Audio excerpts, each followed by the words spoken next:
Good morning, everybody. Another Ask Me Anything. This is for Thursday, February 23rd, 2023.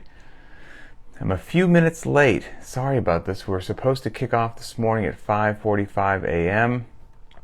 I was in here, got everything set up, got my notes open, the whole 9 yards, and just a couple minutes before I should have clicked on the camera and went live here. Looked around, couldn't find my little tripod that I put my phone on, and it was missing, and it's kind of a mission critical piece of gear. And then I realized that I left it in the garage yesterday, and so I was out fishing around in my garage. Found it, so my apologies. A few minutes late because of that, but we're back on track. Here we go. A few very cool, good questions this morning. Hopefully everybody benefits from them. So, the first most upvoted question is from Mark S. Let me see here. Okay, Mark says, I know the Linchpin tests are designed to measure progress and expose weaknesses, but I'm curious, did you create them specifically for super fitness robots or for the everyday CrossFitter? I see the prescribed weights and skills of a few of them, and I am, to say the least, humbled. Basically, I'm asking, should completing the workouts specifically for Linchpin, and I wanted them to cover a wide range of...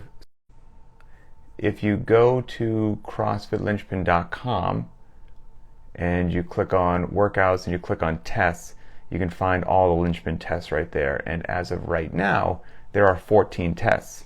I might add more in the future, so that list might increase.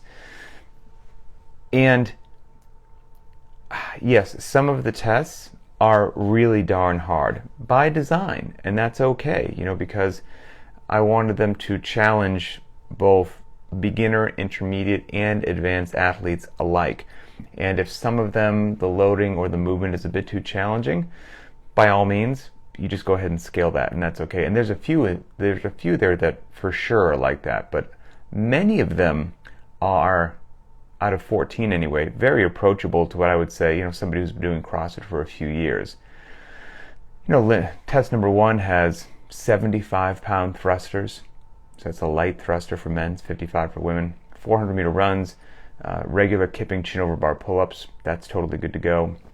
Test number 2 has a squat clean, but it's 135 pounds for men, 95 pounds for women. That's very reasonable. Has ring muscle-ups, only 5 per round. Has box jumps. So again, somebody who's been doing CrossFit for a few years, very, good to go.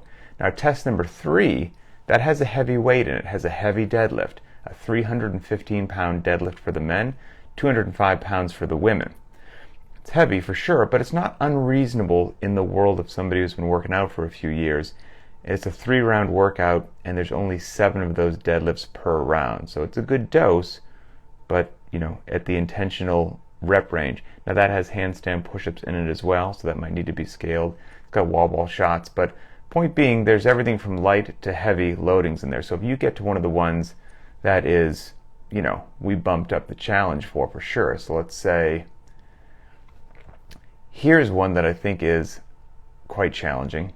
185 pounds on the barbell for men, 135 for women, 3 rounds for time, 21 deadlifts, which right off the bat, that doesn't seem too bad, right? I mean, because a lot of people do Diane, which has a heavier deadlift, so now deadlifting at 185 and 135 doesn't seem too bad, but that deadlift is paired with an overhead squat at the same weight. Now things suddenly change. Now, all of a sudden, those 21 deadlifts made what was already a challenging overhead squat even more challenging. So that workout, test number 8, is 3 rounds for time, 21 deadlifts, 7 overhead squats. That's a beast. And that's one that a tremendous amount of people would probably have to set up 2 barbells for. A lot of people would probably be okay with that deadlift, but have to modify the overhead squat weight. And that's okay. It's totally okay. There's one that has a 225-pound squat clean in there for men, 155 for women, paired with a handstand walk. That's a beast.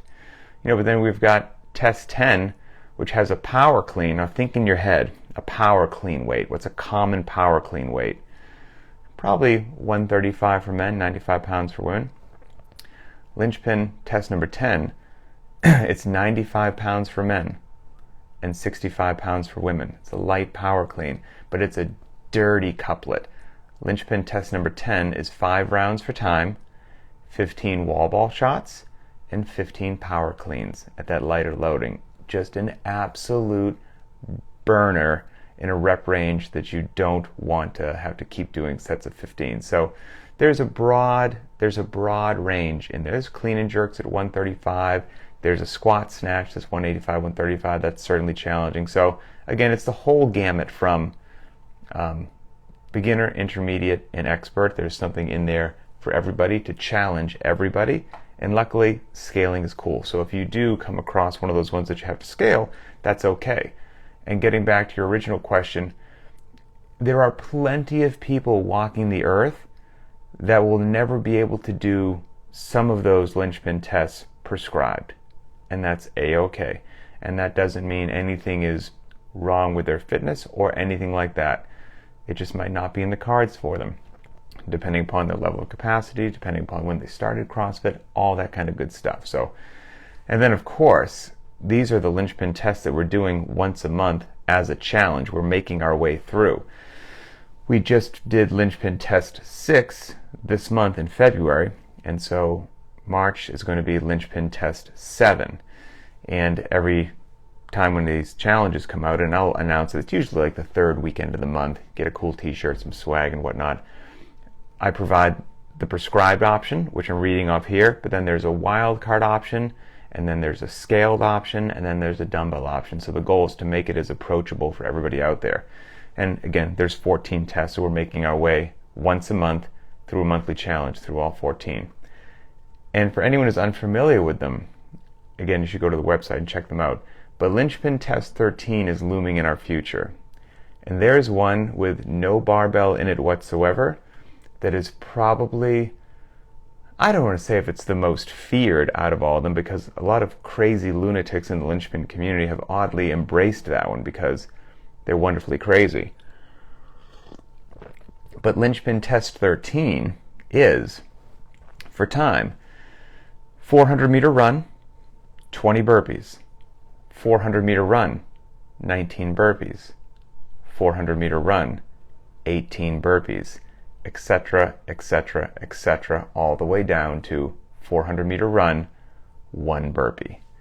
And then the beautiful little asterisk caveat down the bottom says, if you have a weight vest, 20 pounds for the men, 14 for women, please feel free to wear it. So if you just complete that, you're a special human being, in all honesty. And at the end of that, especially if you get, doing that slick with no weight vest on would be incredible. But with the weight vest, if you do it with the weight vest, by the time Linchpin Test 13 is over, you have run 5 miles and done 210 burpees, potentially in a weight vest. You're a beast. You're a beast. So anyway, those are the Linchpin tests. Enjoy. Hope you have a blast.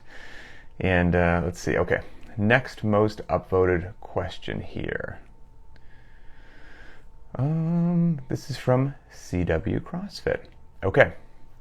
Really enjoyed the very not random episode on pacing. So that just launched on Tuesday, 2 days ago. Pacing versus full send. It made me think about one of my weaknesses, which is aerobic capacity. So, taking Tuesday's workout as an example, which was a heavy day at a high heart rate. So Tuesday's workout was 165 pounds on the barbell for men, 110 for women. That was the prescribed loading.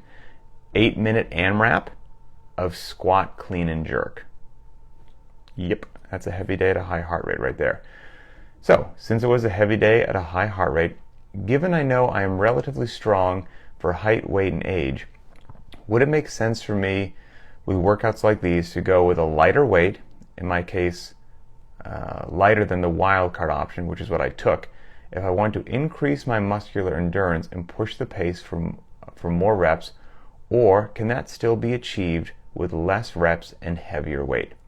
I know we have various opportunities, but I'm trying to look at this as another opportunity to address that imbalance in my fitness, etc., especially with my aerobic capacity work. So, this would be relatively easily answered. Let's say we're standing face to face having a question. We could just ping you back and forth with some examples. The answer is, I hate to say it depends, but it does depend.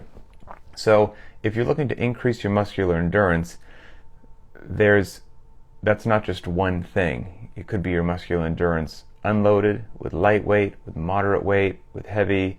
Your muscular endurance might be one thing overhead, another thing pulling from the ground, yet another thing below parallel.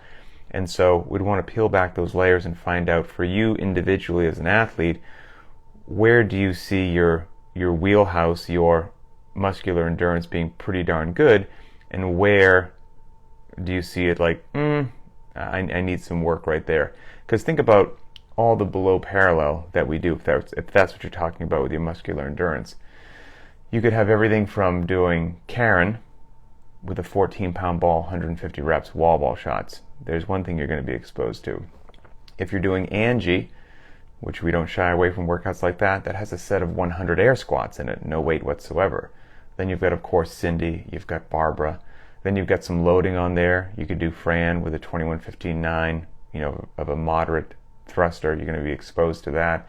There's death by thrusters. There's that miserable workout we do, the 6-9, 12-9, 6 with a very heavy front squat, burpee, chest to bar, that kind of good stuff if you remember that one. It's 185 on the bar, 135 for women. We've got classic, just heavy days, which will expose your legs to everything from a 7x1, 7x2, 5x3, 5x5, 4 sets of 8, that 2-3-5-10, 2-3-5-10 wave.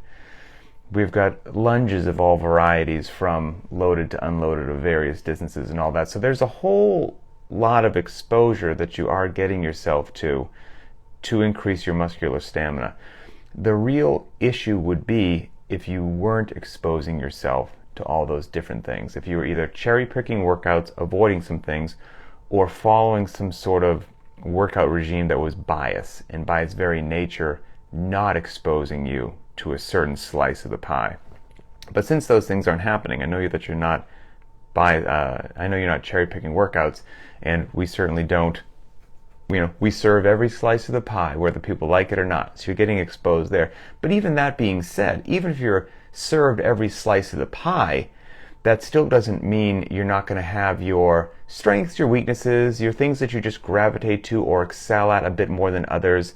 And if we had this conversation, went down that list, and then identified, you're like, yeah, these ones that you just said, all day long, crush those, no worries. These ones here, yeah, that's when I tend to struggle a little bit. Well, that would help me make that decision for you based upon, a little bit of interaction. Did that lead me to, you know what? You are pretty darn good moving a light to a moderately heavy barbell over and over and over again. That's pretty darn good for you. Where you start to struggle is when it gets just a little bit heavier than moderate. That's when it kind of gets outside your comfort zone. Okay, great. That's how we're going to choose our weight for that 8-minute AMRAP that came up on Tuesday with regards to whether we're going prescribed, wild card, or we're going to choose a slightly different option right there. Or it could be something else. It could be, we go down this list of everything, and you're like, you know what? You do move a heavy weight pretty well, as a matter of fact. But when the weight gets a little bit light and your lungs start to burn a little bit more, that's when you start to struggle. Okay, that helps guide our decision as to what we're going to have for a loading choice on Tuesday. But here's the deal. You wouldn't want to go too light on Tuesday, because Tuesday was by design a heavy day at a high heart rate. By design. So it should have had, to one degree or another, not maybe extremely so, but to one degree or another, a slight bias to the heavy. I wouldn't want you cycling that barbell like it was super light. That wasn't the point of Tuesday.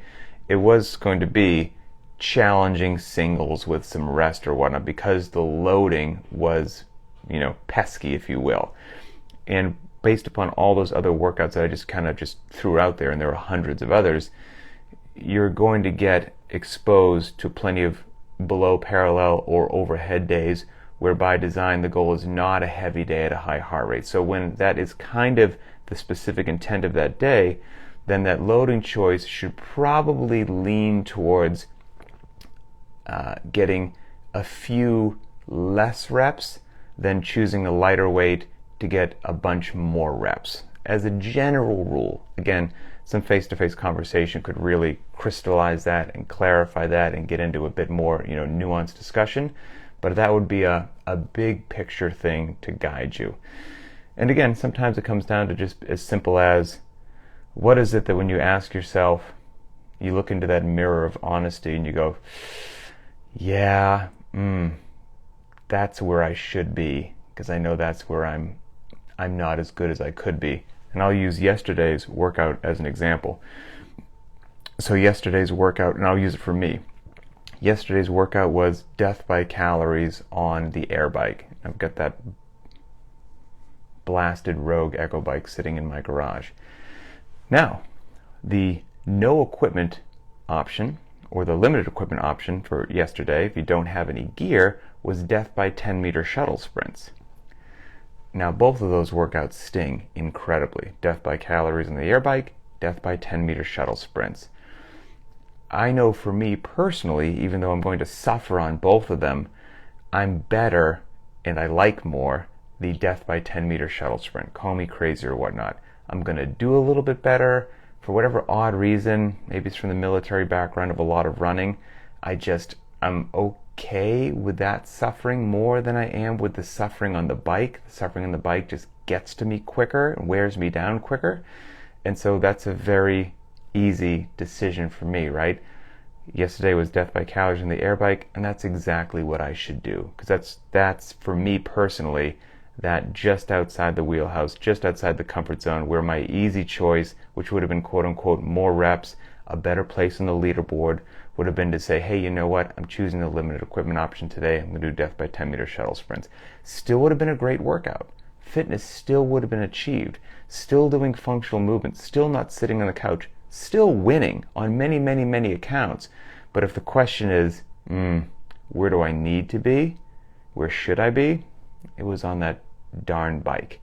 And so that kind of same discussion would take place with Tuesday's heavy day to high heart rate, the 8-minute AMRAP, looking over your history and kind of identifying, yeah, here's where we need to be for you. So, and of course, taking into consideration the actual intent of that day's workout, like I said, which was supposed to be towards a heavy bias, which by its very nature means you'll probably get fewer reps.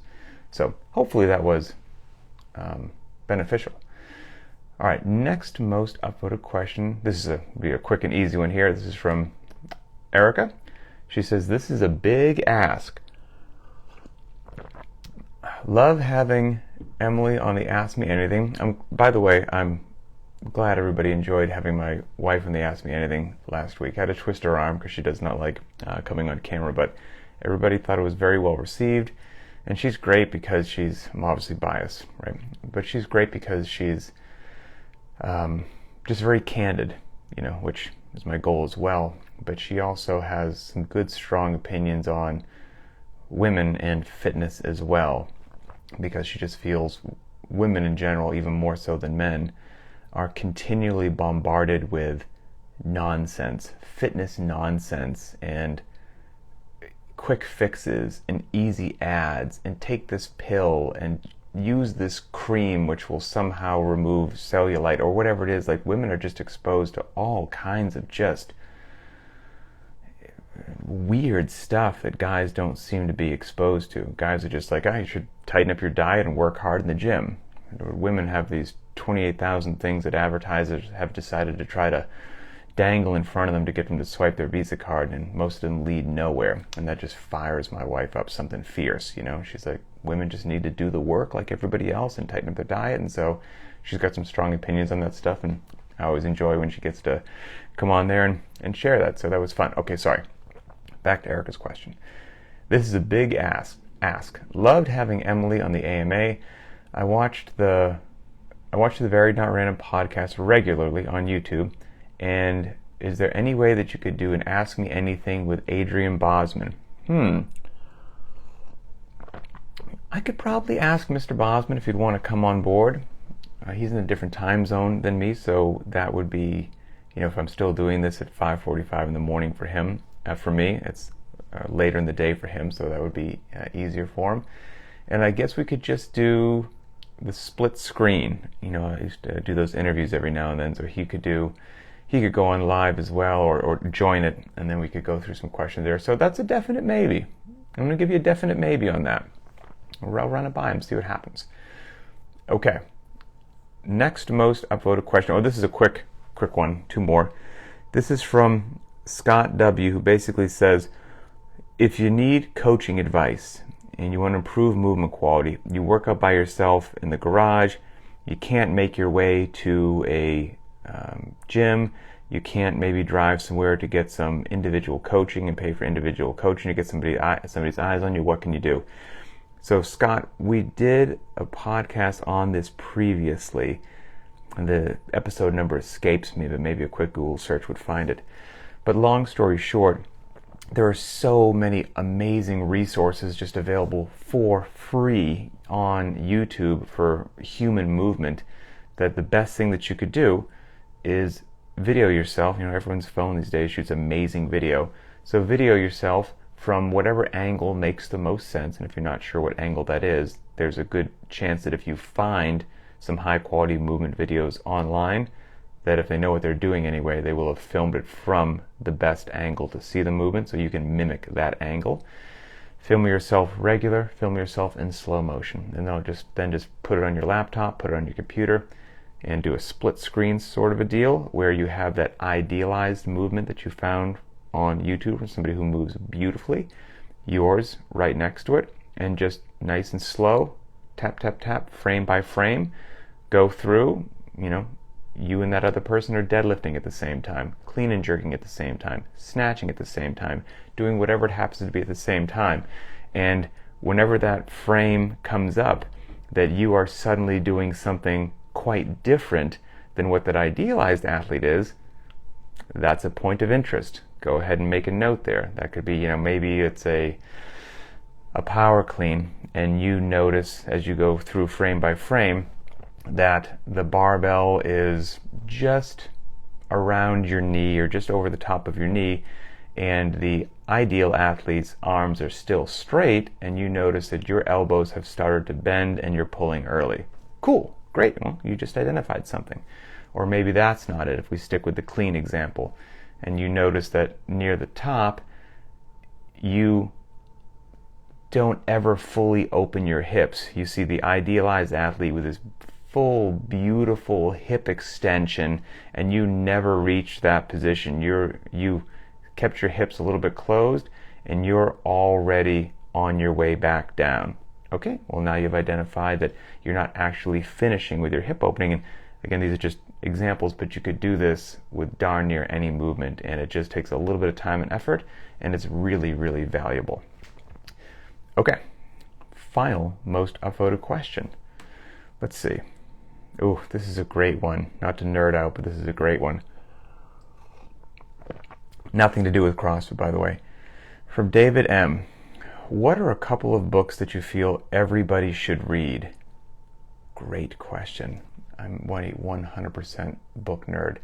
So, all right, I'm just going to throw these out there. There's a whole lot more. This is just my personal bias, so it is what it is. Endurance. Shackleton's Incredible Voyage, if you haven't read that one. So it's called Endurance, Shackleton's Incredible Voyage. Me personally, I'm a huge fan, not all the time, but I'm a huge fan of nonfiction. Love nonfiction. I think there's enough amazing stories that actually took place with real human beings doing real things, but there's almost no need to make anything up, because real life is just, will blow your mind.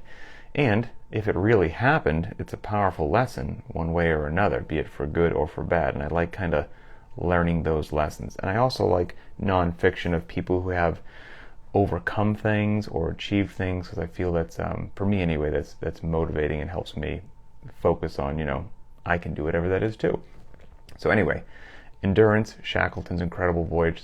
I mean, the hardship these people went through, and again, the test of endurance, mind-boggling. So I would say that. Ooh, this one's not exactly a fun, real pick-me-up read, but it's interesting. It's called Ordinary Men, and the person who wrote it, their name is Browning.